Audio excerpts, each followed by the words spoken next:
43 ଲକ୍ଷ ନେଇକି ସେଠି ମଧ୍ୟ ଗୋଟେ ସନ୍ଦେହ ଅଛି ଯେ 43 ଲକ୍ଷଟା ପ୍ରକୃତ ତାର ଜେନ୍ୟୁଇନିଟି ଭେରିଫିକେସନ୍ ହେବ ଜଣାପଡ଼ିବ। କାରଣ ବର୍ତ୍ତମାନ କିଏ କରିବ? କାରଣ ଯେଉଁ ଲୋକ ତ ଜାଣିଲେ ଡିଲିଟ୍ ହେଲା ବୋଲି ସେ ଜାଣିଲେ ତ ଗୋଟେ କମ୍ପ୍ଲେନ୍ କରିବ। ଏଇଟା ଅନେକ ଲୋକ ବି ଜାଣିନାହାନ୍ତି।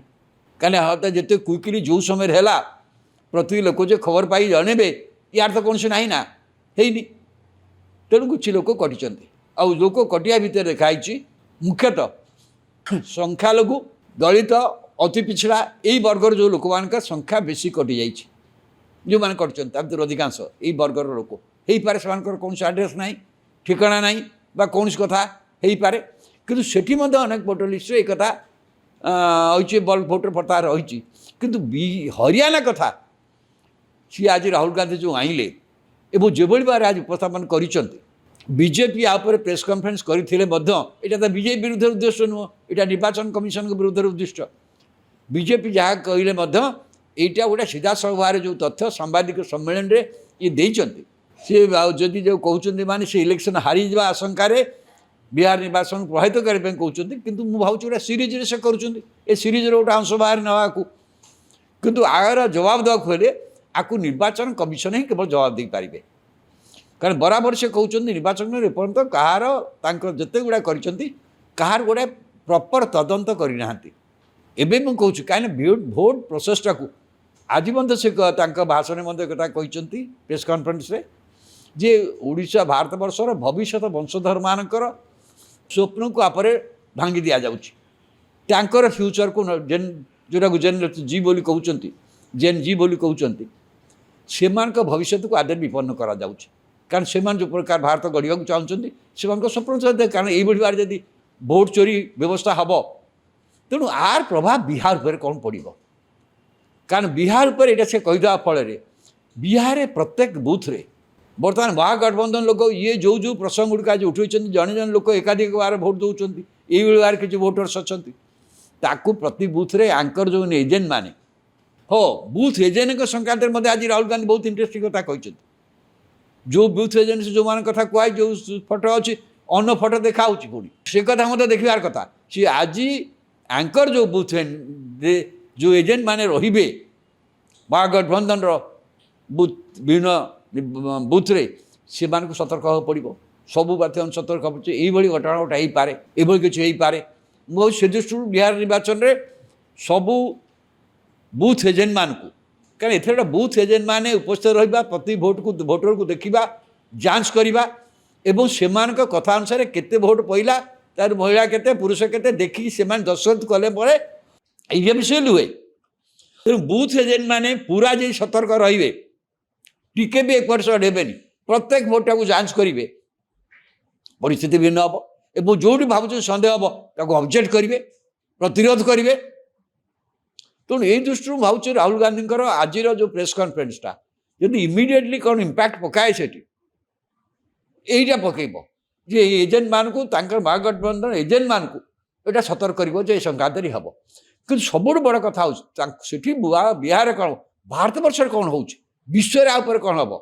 ଏ ରାହୁଲ ଗାନ୍ଧୀ ବାରମ୍ବାର ଭୋଟ ଚୋରି ବିଷୟରେ ଯେଉଁ କଥା କହୁଛନ୍ତି ଏବଂ ଯେଉଁ କଥାରେ ନିର୍ବାଚନ କମିଶନ ସଠିକ୍ ଭାବରେ ଉତ୍ତର ଦେଉନି ବା ତଦନ୍ତ କରୁନାହିଁ, ଗୋଟା ନିରପେକ୍ଷ ତଦନ୍ତ କରୁନାହିଁ, ସେଥିରେ ଗୋଟେ ଲୋକ ଇମ୍ପ୍ରେସ୍ ହେଉଛି ଭାରତର ଇଲେକ୍ସନ ପ୍ରୋସେସଟା କ'ଣ ଧୀରେ ଧୀରେ କମ୍ପ୍ରମାଇଜ୍ ହେଇଗଲାଣି।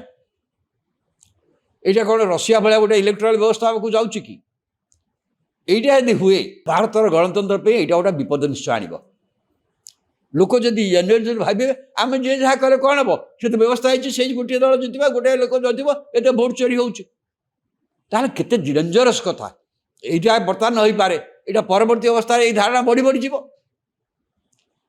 ଏମାନେ କହୁଛନ୍ତି ବା ବିଜେପି କହୁଛି ଯେ ଆମେ ବି ନିର୍ବାଚନ ହାରୁଛୁ। ନିର୍ବାଚନ ହାରିବା ଜିତିବାର କଥା ନୁହଁ।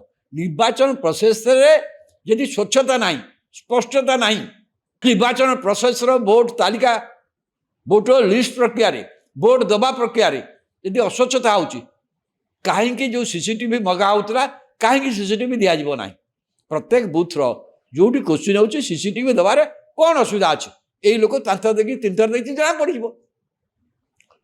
କିନ୍ତୁ ସେଇଟାକୁ କାହିଁକି ବନ୍ଦ କରାଗଲା, କାହିଁକି ଆଇନ ନିୟମକୁ ବଦଳି ଦିଆଗଲା ସିସିଟିଭି ଦିଆଯିବ ନାହିଁ ବୋଲି? ନିର୍ବାଚନ କମିଶନ ଦେଖୁଛନ୍ତି ଏ ଦେଲେ ଆମ ବହୁ ସ୍ତ୍ରୀ ଲୋକମାନଙ୍କର ସହିତ ଗୋଟେ କମ୍ପ୍ରମାଇଜ୍ ହେବ, ସେମାନଙ୍କୁ ଖୋଲା ଭାବରେ ତାଙ୍କ ଫଟୋ ଦେଖିବା ପାଇଁ ଆମେ କାହିଁକି ଦେବୁ? କିନ୍ତୁ ଏହା କ'ଣ ସତ୍ୟ? ଭୋଟର ଲିଷ୍ଟରେ ଭୋଟର ଫଟୋ ରହୁଛି, ଭୋଟର କାର୍ଡ଼ ଯାଉଛି, ଜଣେ ଜଣେ ଦେଖା ହେଇକି ଭୋଟ ଦିଆହେଉଛି। ମୁଁ ଭାବୁଛି ଯେତେବେଳେ ପ୍ରତିବାଦ ହେଉଛି ୟାର ଗୋଟେ ତଦନ୍ତ ହେବା ଦରକାର। ଏଇ ଯେଉଁ ଭୋଟ ଚୋରି ପ୍ରକ୍ରିୟା ଯେଉଁ ରାହୁଲ ଗାନ୍ଧୀ ଆରମ୍ଭ କରିଛନ୍ତି, ୟା ଦୁଇଟା କଥା। ରାହୁଲ ଗାନ୍ଧୀ ଯାହା କହୁଛନ୍ତି ସେଇଟା ତ କିଛି ନହେଲେ ଧୀରେ ଧୀରେ କିଛି ଲୋକଙ୍କ ଭିତରେ ଦୃଢ଼ ଧାରଣା ହେଉଛି ଯେ ଭୋଟରେ କମ୍ପ୍ରମାଇଜ୍ ହେଉଛି। ଏଇଟା ଗୋଟେ ଗଣତନ୍ତ୍ର ପାଇଁ ଭଲ ନୁହେଁ। ମୁଁ କୌଣସି ଯାହା କହୁଛନ୍ତି 100% ଠିକ୍ କି ଭୁଲ ମୁଁ କେତେ ଜାଣିବି, କିନ୍ତୁ এইটা ধীরে ধীরে লোক ভিতরে গোটা সন্দেহ জাতি সৃষ্টি করছে না নাই? আর সন্দেহটা দূর হওয়া উচিত না নাই গণতন্ত্র পাই? সেই দৃষ্টিରୁ আহার পরে আউ কোণ বাহারি পারে? আহুরি গোটে গোটে সে যেমনি হরিয়ানা কলে ইয়াপরে অন্য নির্বাচন মন্ডল করবে।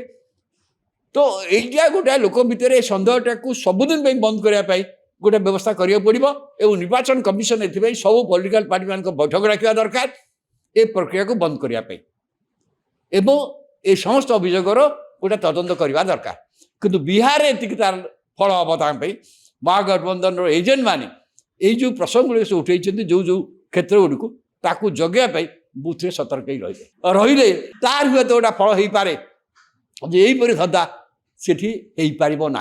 এতিকি বেলা মধ্যে ই গোটা ফলপ্রদ হব এবং তাপরে আপনার ভোট ফলাফলকু আউ ইয়ে বলে কহিপারে। কিন্তু যদি এইভাবে ভোট তালিকার ভুল হয়ে থাকে সেই বিষয়ে নিশ্চয় প্রশ্ন উঠিব। কিন্তু বর্তমান পাইকা রাহুল গান্ধী এই প্রশ্নটি উঠাইকি ভোট চোরি প্রক্রিয়ার ভিতরে সারা দেশকু লোকମାନଙ୍କ ভিতরে ধীরে ধীরে গোটা বড় ধরনের বিশ্বাস সৃষ্টি কলা ভায়া গোটা বাতাবরণ সৃষ্টি কলে। সে যেভাবে ভাবে খোলা সাংবাদিক সম্মেলন কথা করছেন নির্বাচন কমিশনকু সেইভাবে ভাবে খোলা সাংবাদিক সম্মেলনে এই প্রশ্নের উত্তর দেওয়া দরকার বা গোটা তদন্ত কমিটি নিরপেক্ষ তদন্ত কমিটি করি এই প্রশ্নের উত্তর দেওয়া দরকার। কথা নহলা পর্যন্ত প্রক্রিয়া ভাবুছি চালু রহবা দেশের গণতন্ত্র কেবে শুভঙ্কর নুহে।